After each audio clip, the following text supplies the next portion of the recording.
Group of activists mad at the 1% and taking aim at Wall Street. Not the great GameStop short squeeze, but Occupy Wall Street, which started 10 years ago. Back then, hundreds of protesters took over Zuccotti Park in Lower Manhattan and marched to the financial district. The movement would last 59 days, but its ripple effects would stretch for years. So the Occupy Wall Street movement against economic inequality in 2011 was a fast-growing stream of protests whose impact aided in reactivating the social movements and involvement from our American society.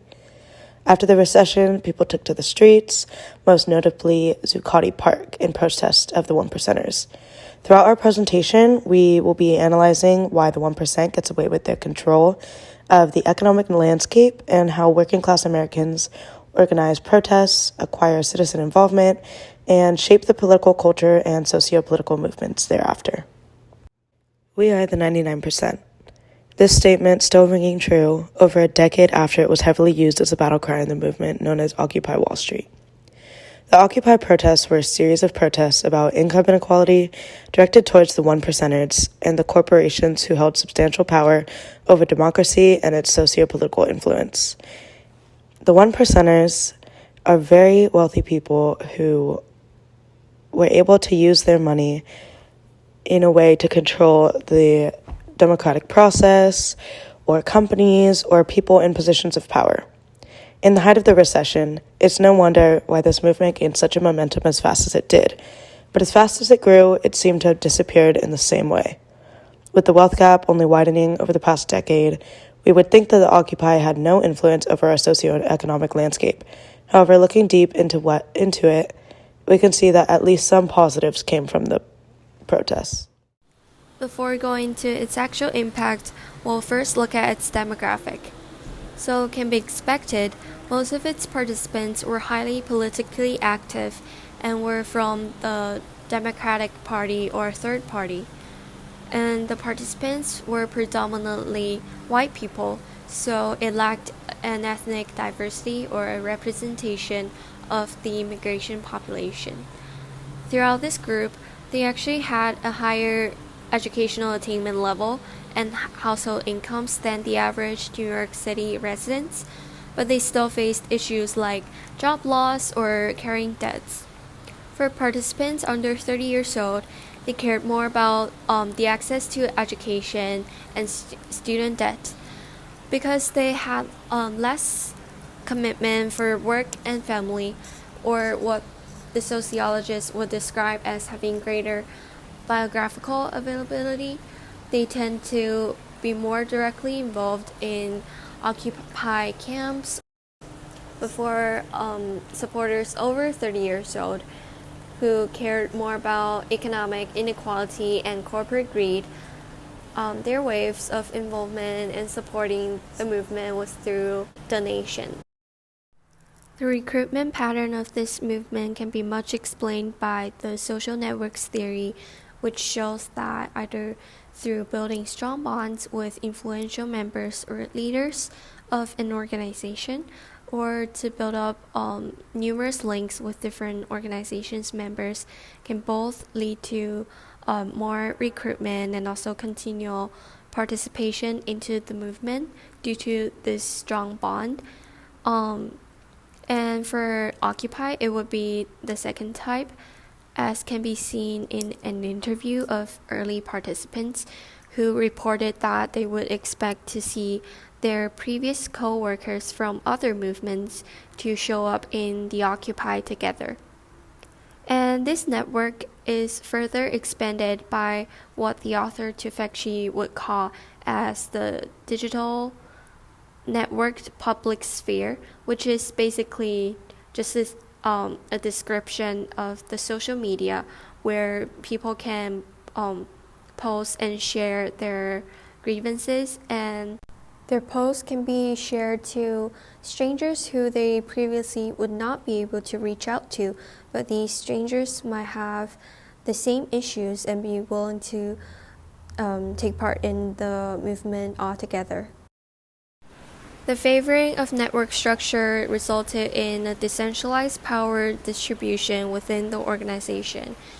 This was uncommon among social movements because for the Occupy, it did not have an official leader. So in this way, every member could have a chance of being their own leaders. The Occupy also didn't have a clear projected outcomes or demands, so every member could bring forth their own issues to discuss. While decentralization was an active protest against the authoritarian structure that they were opposing, it also contributed to the failure of this movement as the activists were not able to achieve what they want without a clear goal. On the other hand, social media, in addition to being a vehicle of recruitment, also serves as a resource that can mobilize other resources, such as the mainstream media. When the report on this movement went viral on social media within a short period of time, gaining public support, it also attracted the attention of mainstream journalism.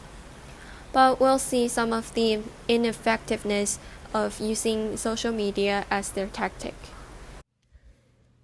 Like we talked about in class, the reasons that this movement was not sustainable was because, one, it was kind of gathered through social media and hashtags went viral, like Occupy. So the messaging through social media was not a tactic that people saw as threatening to society and how it already was. And then two, occupation is a tactic that's easy to spread to other cities. So it extends mobilization, but it diffuses the message because of how many people can just easily access this form of protest. Like I've been saying throughout this presentation, the Occupy Wall Street protests did not accomplish what they were meant to. However, the lasting effects were positive. The concept of political opportunity in particular, it's a tactic that turns the state's repressive reactions into their own political gain by gaining support through sympathy. This was able to happen by the way it was broadcasted through the media and why we might still see it talked about today. This makes it successful in my eyes. Even though real change has not come about, it is being talked about, and not just by us as a society, but by politicians as well. We then, in turn, use these resources to sustain the movement, just under a different name. As we've briefly touched upon, the state had a repressive response to the movement. Even though Occupy Wall Street was labeled as a peaceful demonstration, the state still closely monitored the activists, and eventually the police force came in and removed the protesters who occupied the Zuccotti Park with pepper spray and had arrested 700 people.